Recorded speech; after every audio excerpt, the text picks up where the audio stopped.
This is NHTV2, North Haven Government Television, a service of North Haven Community Television. The following program is brought to you through the support of the Town of North Haven.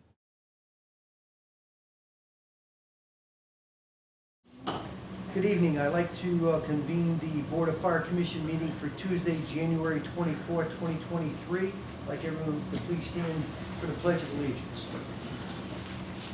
I pledge allegiance to the flag of the United States of America and to the republic for which it stands, one nation, under God, indivisible, with liberty and justice for all. Thank you very much. If you'd be kind enough to remain standing for a moment of silence. Our departed firefighter, Matt. It's a sad situation here, but please, a moment of silence.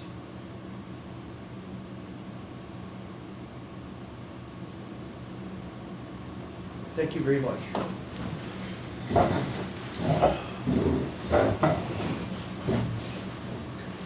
I'd like to ask for the approval of minutes from the regularly scheduled meeting for the Board of Fire Commission held on Tuesday, December 20th, 2022. Is there any question on the motion? All in favor of the motion? Need a second. Second. Oh, I'm sorry. Second, thank you very much. Any question on the motion? All in favor? Aye. Aye. Opposed? So moved. I'd like to ask for the approval for the special meeting that took place on December 27th, 2022. Do I hear a motion to accept? So moved. Do I hear a second? Second. Any question on the motion? All in favor? Aye. Approved. Thank you very much. The Chief's report. Good evening, all. I'll start with alarms as we normally do. We'll cover the yearly alarms. This year and 2022, we are at 367 alarms. You see here today, we're at 300 alarms. During our last meeting, which occurred on December 20th, the next couple of stats will cover from the period of December 20th until January 23rd. 23 incident responses to the highway, 122 incidents in which just Nelson Ambulance responded and there was no resource required from the fire department.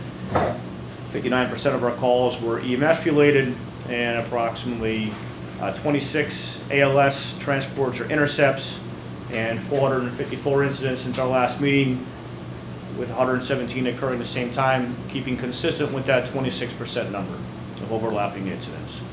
That covers the alarms. Regarding the budget, this time last year we were at 62.7%. As we say here today, we're at 59.2%. Regarding the fees collected since our last meeting, $14,448 in permit fees, bringing us to just over $250,000 so far this fiscal year. We've got some different staff shortages that are taking place right now that are impacting our budget. One member on prolonged military leave, captain that retired on September 30th. We've been covering that vacancy in one capacity or another since. There's some testing for that coming up soon to replace the vacancy that in the officer positions. That covers the budget. Regarding the fire marshal's office, you were all provided with a report that shows the various activities in the fire marshal's office, which includes the inspections that occurred in December of 2022, as well as a number of different fires and so forth. December is typically a busy month for us in terms of inspections because of the holidays, and so there's some pretty high degree of inspections you can see there. 23 permits were processed, and another number to pay attention there is the public inquiries continue to be around that 40 to 50, so that takes some research, whether that's underground tanks, whether that's looking for outstanding code violations, any number of items like that. So those numbers stayed the same throughout December. Other than that, I have nothing further to report for the Chief's report. Any of the questions of the Chief regarding his report? Just a quick, on the document that talks about the fires and inspections. So is this the total where it says December 2022? These are the total number of fires that occurred in December? Of fires, only fires, yes. Correct, okay. Yeah. Any other questions of the Chief? Hearing none, we'll move on. As far as correspondence is concerned, Chief, have you received any correspondence?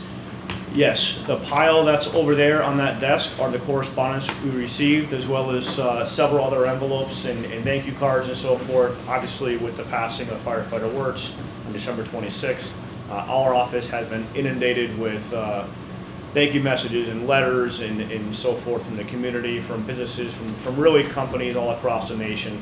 We're going to continue to collect all of that and work to get through the pile that we're going to have and respond accordingly.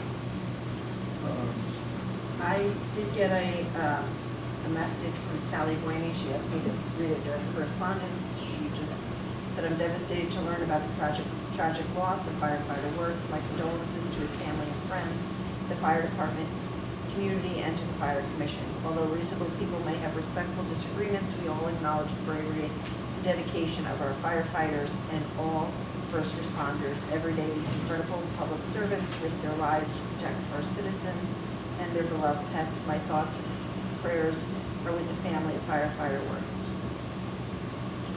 Any other communications?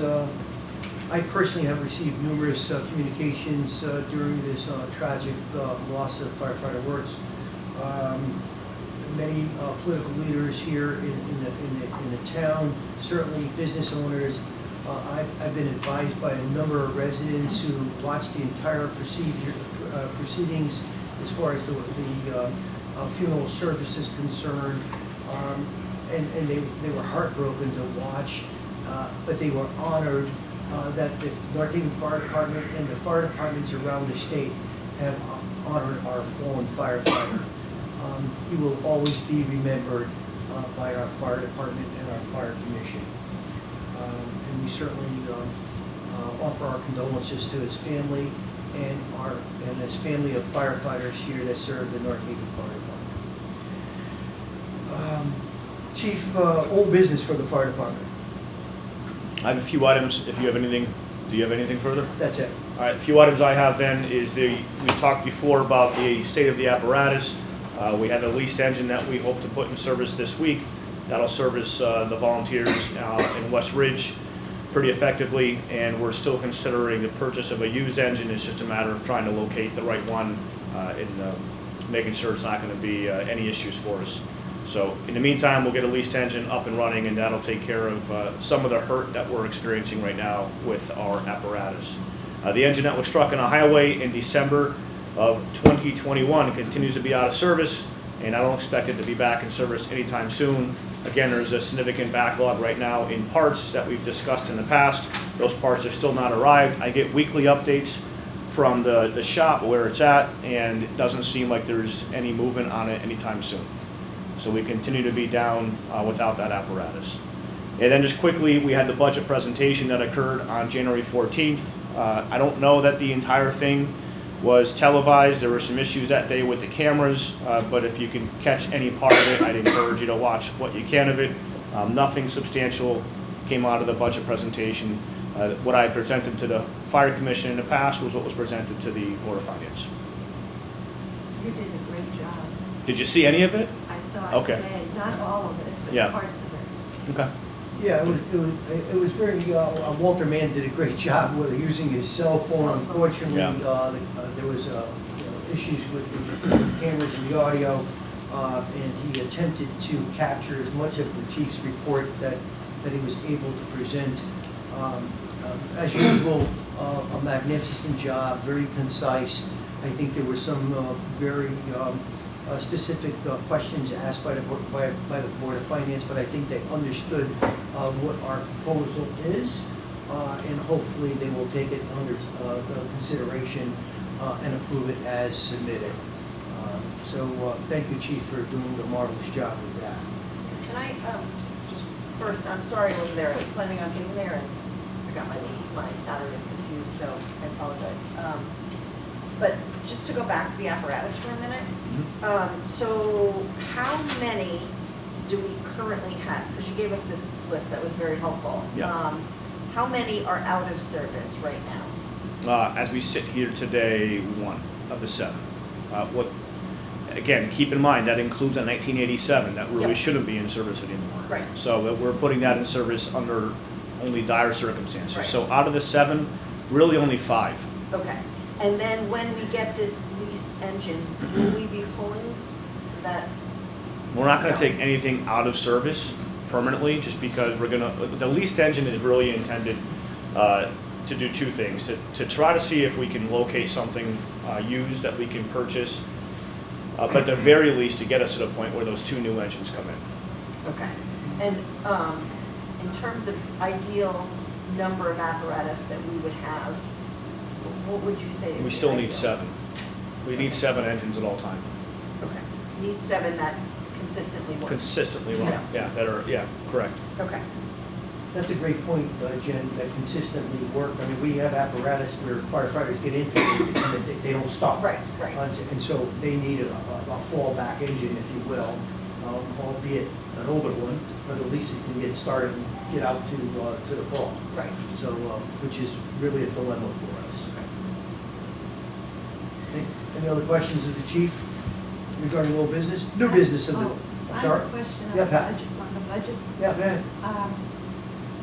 On the preparation that you've given us prior to the budget workshop, with the list of proposed increases, there's the personnel adjustment for the clerical person.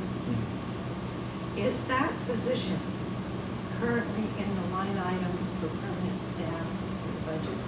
Yes. I didn't see it. Yeah, it's in there. It should be included in there. Yeah, that would have been done by finance, so I'm pretty sure they would have put that in there that way. Yeah. Also, the 3 modules that you're thinking of getting for the Yep, first due yep.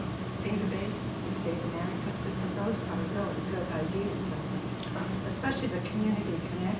Yeah. There's really only a few towns out there that are doing it right now. I'd love to be one of the first few towns that are doing it in the state. I think it's a great way for the community to be able to make us aware of the various concerns they have with their property, their loved ones, and so forth, so that we're able to have a consistent platform to be notified of those things en route. Technology is an incredible thing. I know. Yeah. I think that presentation at the workshop was really enlightening, I think, for a number of folks, especially in particular for the residents to interact with that software and for us to be aware as to, street numbers, where elderly folks are residing in a building, where children are, so on and so forth.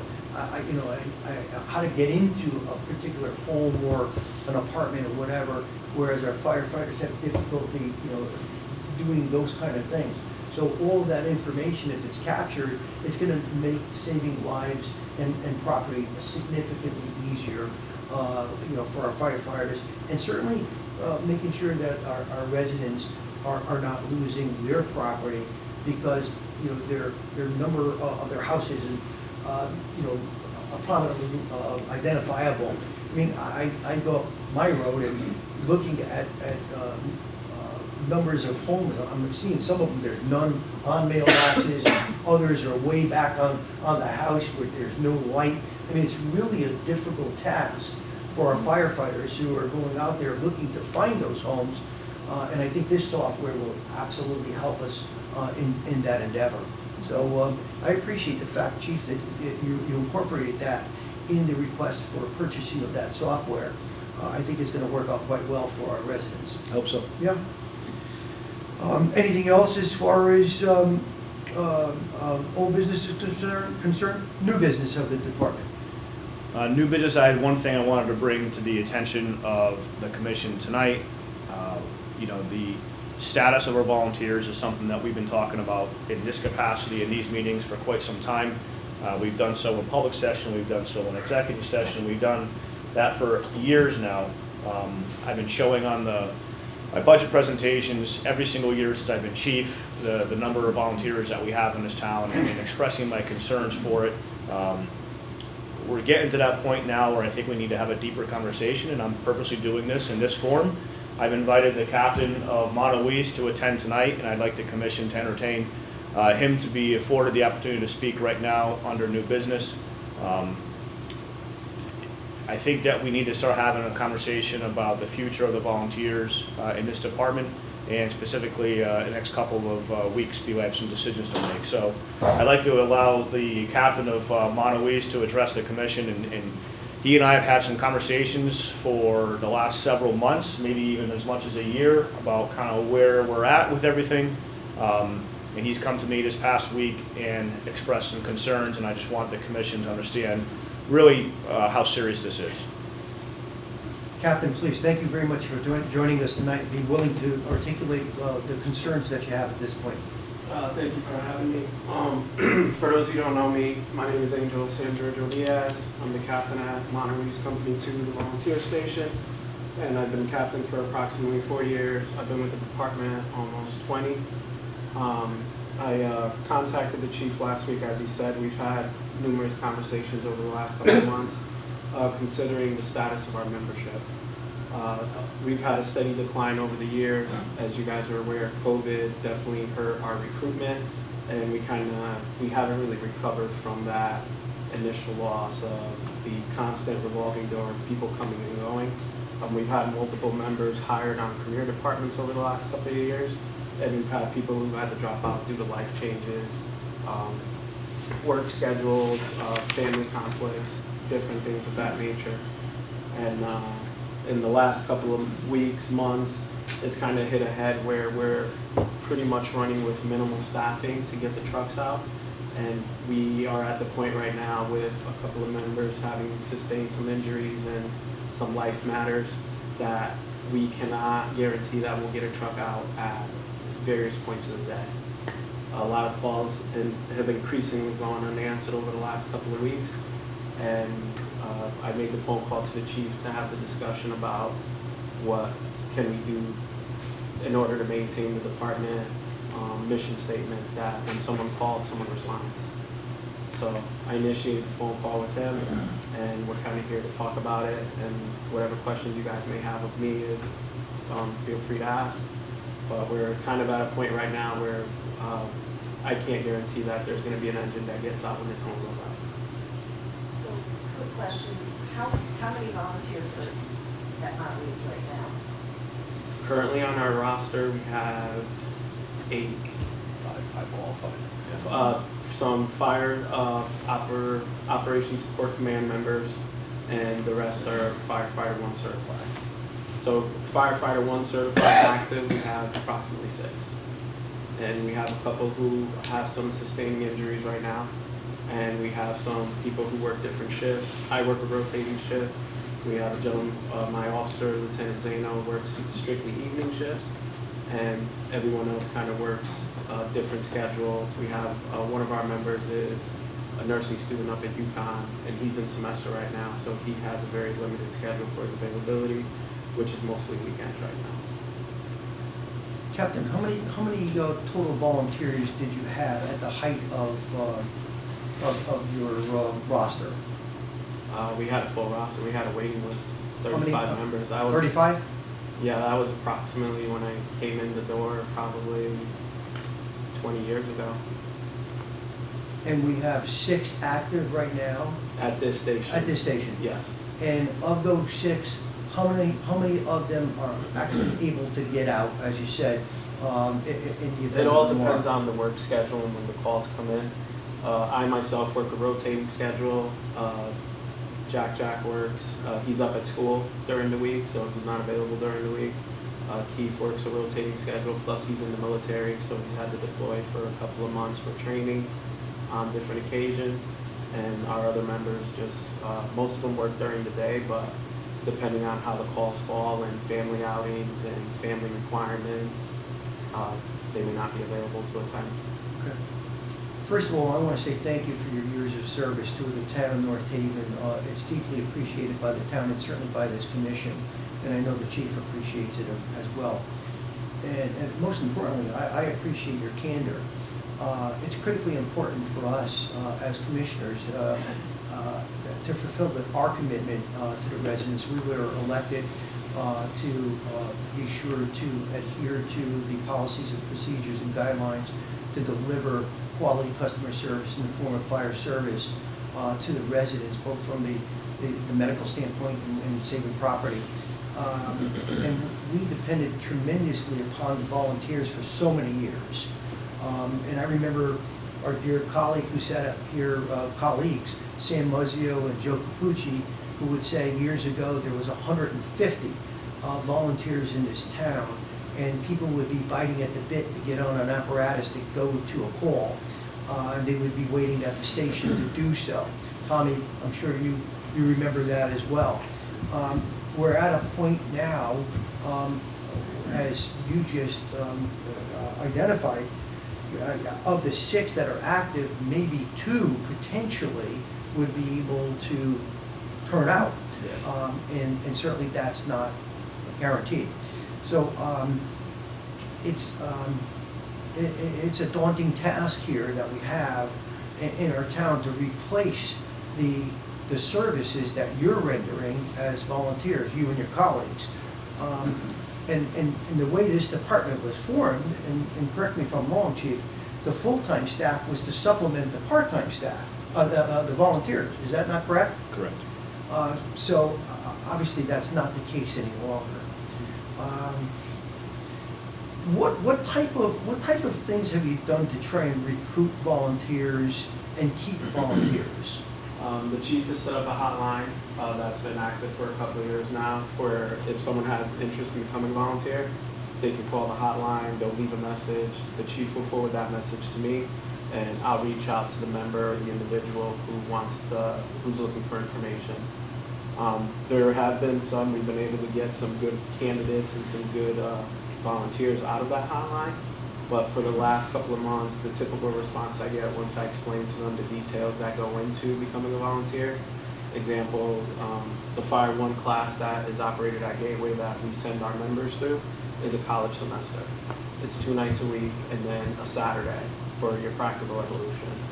And while you're going through class, you still have to partake in your family outings, your business, your work, your personal life. You have to learn how to balance the two. And for a lot of the responses I've gotten recently, it's a lot more than they thought they would have to do. There's a lot of time that goes into it with the education and the training, our yearly requirements, our weekly drills. We have participation requirements to remain in good standing with the town that also go into play. We've done recruitment drives at the Winterfest is an example of one, and various festivals in town when they've set up. We've set up a table, tried to recruit there. We've tried to go out in the past when we used to do the toy drives and the food drives. We would try to recruit there as well. We've exhausted a lot of our recruitment capability, and now the chief has also put in and implemented the Explorer program, which we're channeling through the high school to try to get kids interested in the fire service. But those kids are still not of age in order to go out to a company. It seems like we're certainly impacted by the economy, inflation, the job responsibilities, family responsibilities, and I think I've experienced this in our own business, in my past in volunteering for a variety of different organizations. That volunteerism is down significantly, not only in this area, but certainly around the country, for a variety of different reasons. And what you just articulated, the need to take a college course to be a volunteer, and which is critically important. It's the same course that our full-time firefighters take, a Firefighter 1 course. It's quite a commitment for a volunteer to do so, and to get up at 2, 3 o'clock in the morning, to go out to a call, and then get up in the morning at 6 o'clock to go to work. It's not an easy task. And I can certainly understand that. And again, I thank you and your colleagues for volunteering your time that you've done throughout these years. Truly saved the town significant amounts of money in manpower and women power, if you will, and certainly skill and expertise that you learned throughout the years working side by side with our paid staff. Quite a dilemma. How many volunteers do you need for the truck to go out? For our protocols, we can run out with 2, but that's not a way to operate on a scene. you need more than that. Jen, you had a question? Yeah, I did. So now I'm gonna ask you just, has there been discussion amongst the volunteers, or have you thought about what recommendations you would have in terms of how do we address where we're at? Initially, I really don't know what else we can do. They've raised, the state has raised the tax incentive, the tax break for volunteers who respond. They've raised it to $2,000. The town reimburses the members once they complete all their training, whatever training the members are responsible for the training up front to pay for it. Once they complete the training and get their certification, the town reimburses them the payment. Yeah, I don't mean in terms of just getting more volunteers, but in terms of the structure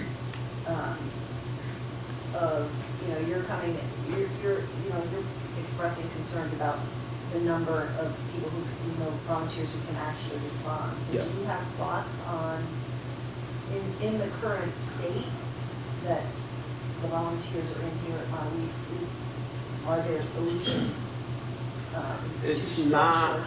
It's not a dedication issue. It's just, we just physically don't have the manpower. We don't have the bodies. Previously, when in the heyday, as we spoke years ago, we had so many members that we kind of operated it under shifts. So-and-so works during the day, so during the day I know I have A and B coming. These guys work evenings, I know I'll have these guys coming. These guys work at nights, I'll know I'll have these guys coming. And we always had that constant flow where the truck got out. It kind of used to be a race to get down here because you didn't want to get left, because both the seats would fill up and both trucks would go out the door. Jen, I think to answer your question, I think this is a decision that our commission and our chief will need to find the alternative.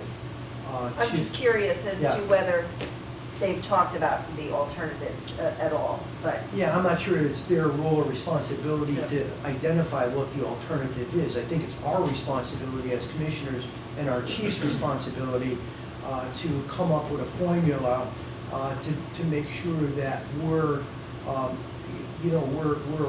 taking care of the underpinning of the loss of our volunteers, and how we go about that. Yeah, I think is, I understand that. Yeah. I just was curious because I know,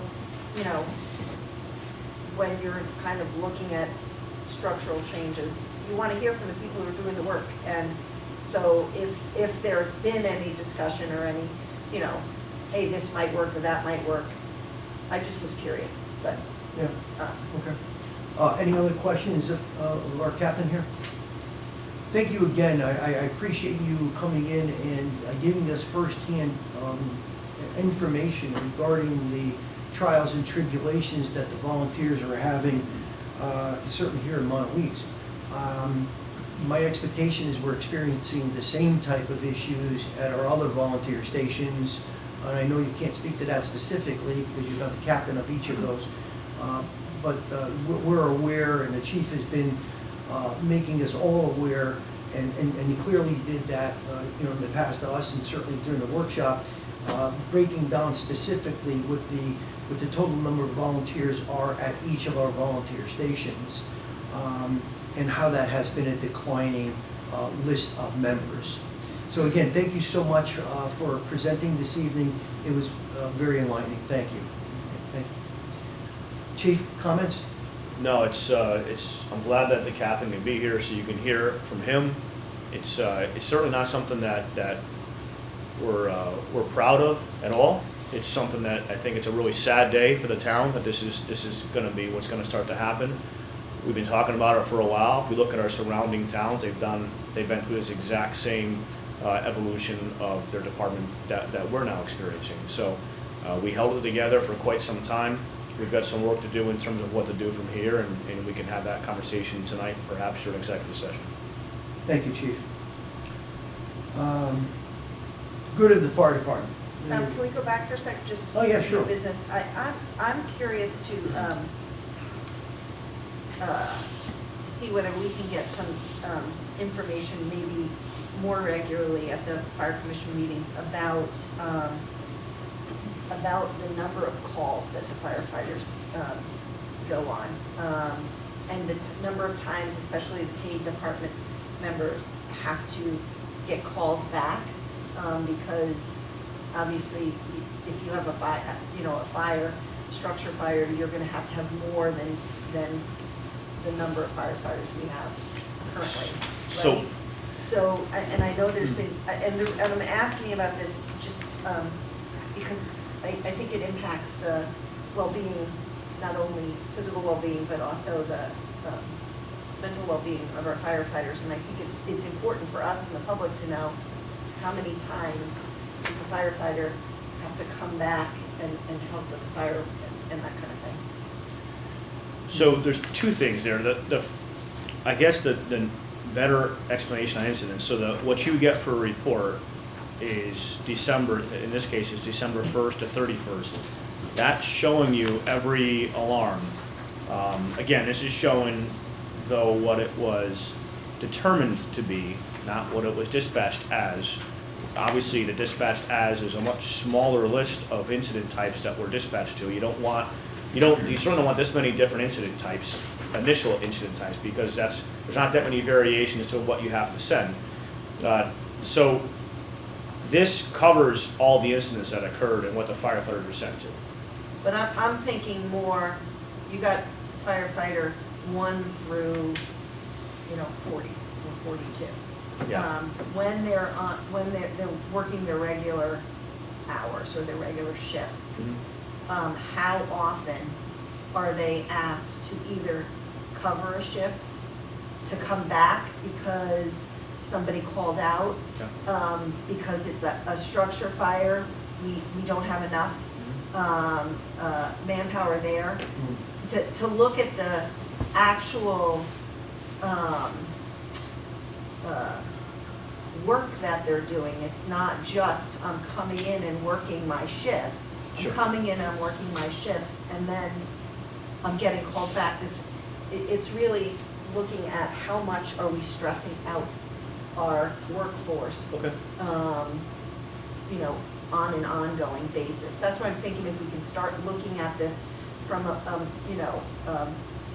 each month, we'll have a sense of, and I don't have a clear idea of what that report would look like, because. I don't either right now, Right. and the reason for that is that new system we're going to. I don't know what the report that we can generate would look like. Right.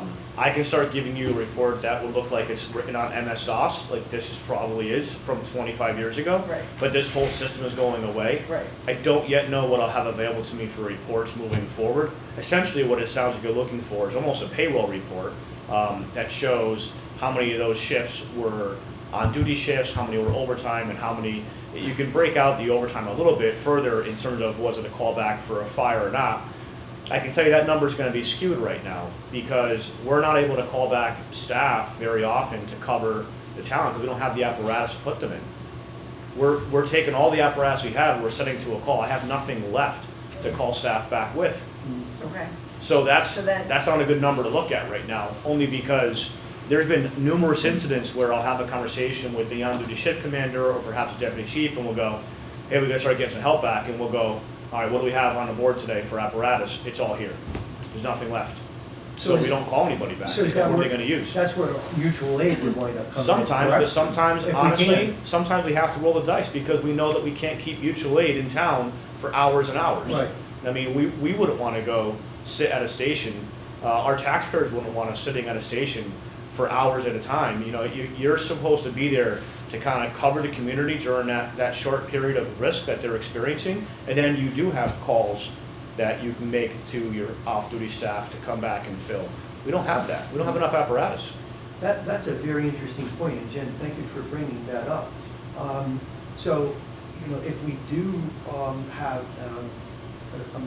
a fire, and all of our staff from headquarters and here have responded, that means all of our apparatus are there except for whatever volunteer apparatus is over you know, at the It ridge, doesn't at matter, the yeah, ridge, you whatever. can, you can break it down, Yeah. volunteer career doesn't matter, it's So not a we're in it. apparatus. So we're all there. It's kind of interesting, and I didn't think about this, how, so if we need to call in additional persons who are off because we've got a 3-alarm fire, how are they gonna get, I mean, they could drive their car there, but what, you know, they have no apparatus, and, you know, it's a difficult situation. So I can meet you halfway right now, Yeah. but until we straighten out and we start getting some depth in our apparatus, we're not able to do that as effectively as we would like. Yeah, I want to start getting a handle on the physical toll and the emotional toll that the number of calls that we get are having on the firefighters, because I think we need to sort of get a handle on some of those things.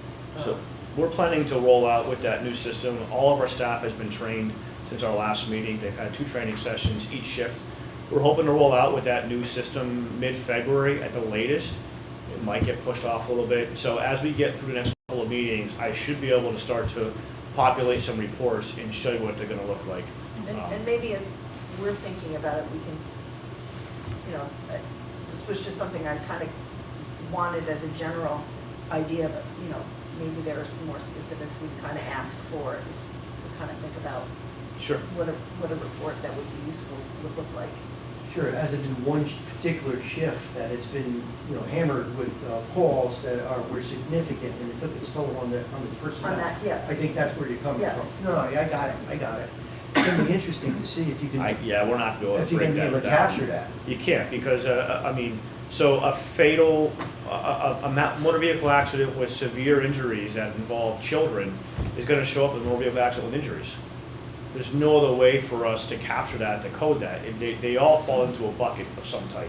So the severity of calls is gonna be hard to capture.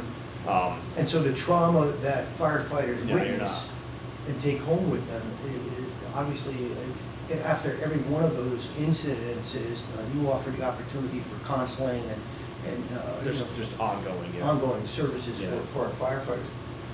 You know, I think it's gonna be a difficult task to capture that, but I understand where you're coming from. Yeah, I mean, I think just, it's an idea to start thinking about, and,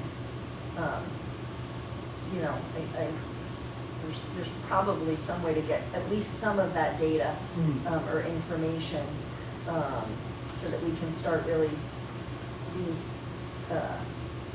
having an idea. And it might not be initially, that you're gonna be able to categorize it by severity. Maybe it's just initially like a frequency kind of thing.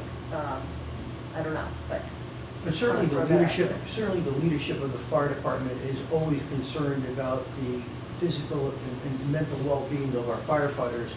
And as we just talked about, incidences where there, God forbid, there's a child involved or whatever it might be. I mean, that's very traumatic for anyone, and they see this time and time again. Right. So it's a daunting task to be a firefighter and to go through that. And I know, as I said it earlier, I know the chief makes available for our firefighters all the necessary mental health professionals that are able to help them. You know, if they come to the chief, they're certainly going to have an opportunity to obtain that Take a look. counseling. We'll see what the new programs look Yeah, like. We can okay. sit down and see what might interest you. Yeah, Good, thank you. Thanks for that, Jen. The good of the fire department, chief. Anything? Negotiations are ongoing, Okay. and that's about all I have. Okay. Public comments. I see Mr. Sherman Katz is here visiting us this evening. Mr. Katz, you're up. Good evening, members of the board and chief. It's my first meeting in attendance at one of these meetings. And welcome and I happy did New Year, I my did friend. speak at some of the public meetings, and I got up and my words were, "You couldn't pay me enough money to run into a fire." Guys have a difficult, when I say guys, I include women, a difficult and dangerous job. I wouldn't want to do it, and I commend you people that do it. I would hope to help you as much as I can. I'm here to educate myself so I can vote intelligently on the budget, speak for or against it, depending on how I feel with my information. I have a few questions.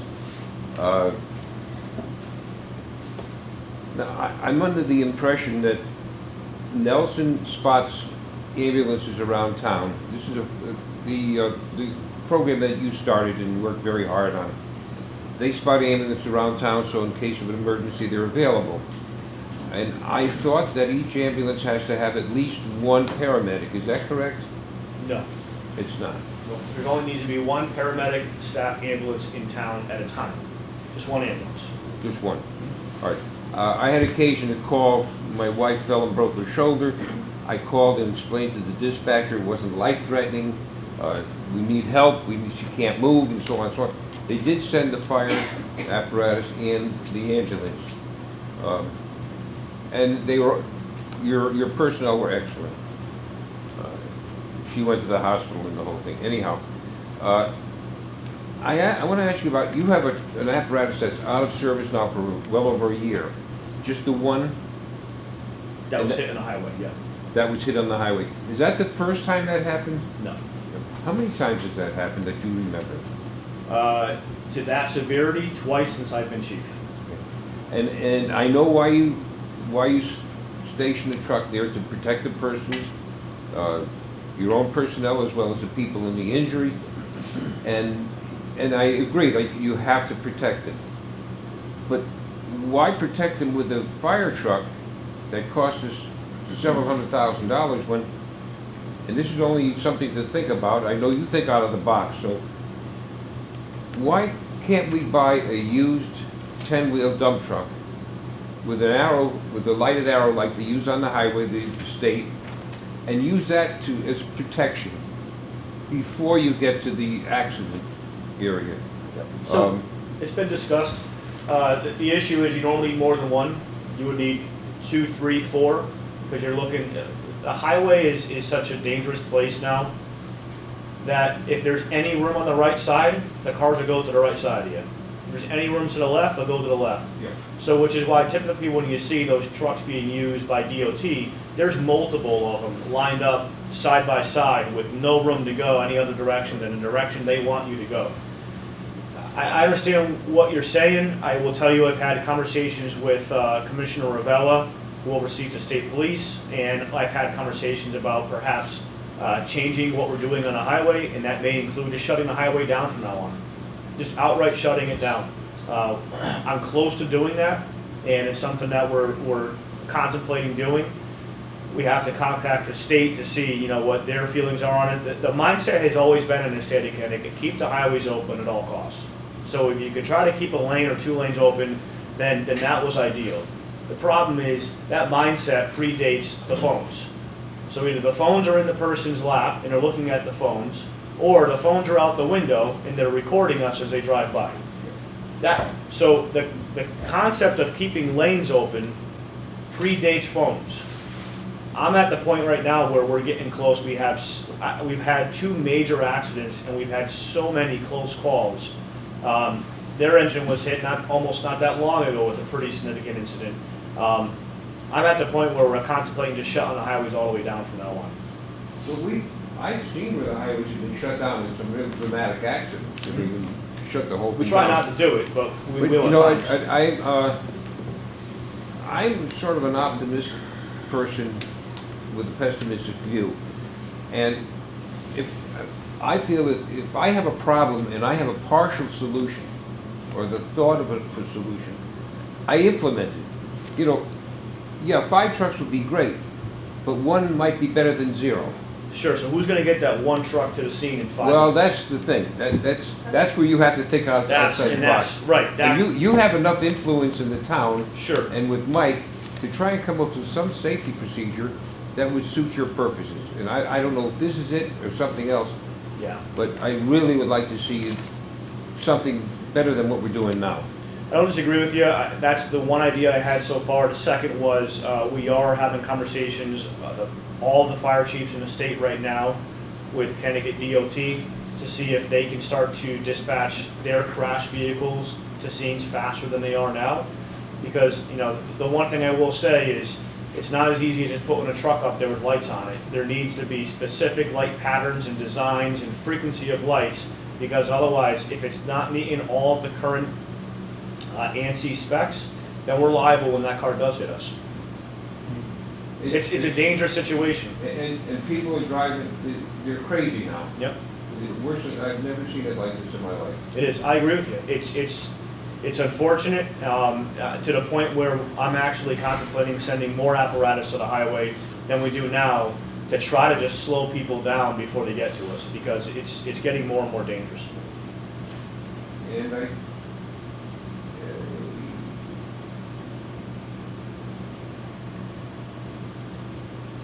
I think that's about all I wanted to say. Thank you. Sharon, I hope your wife has recovered from her Uh, shoulder injury. No, she had a lot of surgery and irons, Yeah. metal and screws and rods. Can't go through metal But she's detectors. doing good, she's a trooper. Good. Well, and thank you for your compliments about our paramedics and our staff. Hey, I've used you Yeah. guys for medical emergencies like 6 times in the past 20 years. And probably twice my life was saved. And once my defibrillator went off as your guys were coming. Getting ready? My wife said, no. Great. Thank you. Thank you, Sherman. Any other public comments? Hearing none, we'll entertain a motion to move into executive session. Second? All in favor? Thank you very much. I'd like to reconvene the Tuesday, January 24th, 2023 North Haven Fire Commission meeting to order. We have a motion, Commissioner Mulligan. I make a motion to allow the fire chief to reassign volunteer firefighters within Montauk to either Northeast or West Ridge. Do I hear a second to the motion? Second. Is there any question on the motion? All in favor? Aye. Opposed? So moved. Is there any further business coming before this commission?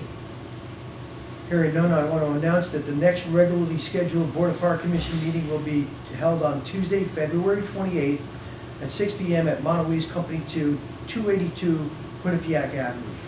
I'll entertain a motion to adjourn. So moved. Do I hear a second? Second. This meeting is adjourned. Thank you very much. Appreciate it.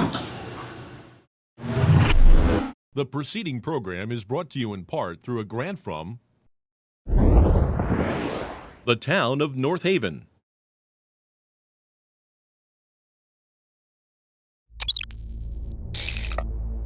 Watch town meetings or other videos on demand at nhtv.com.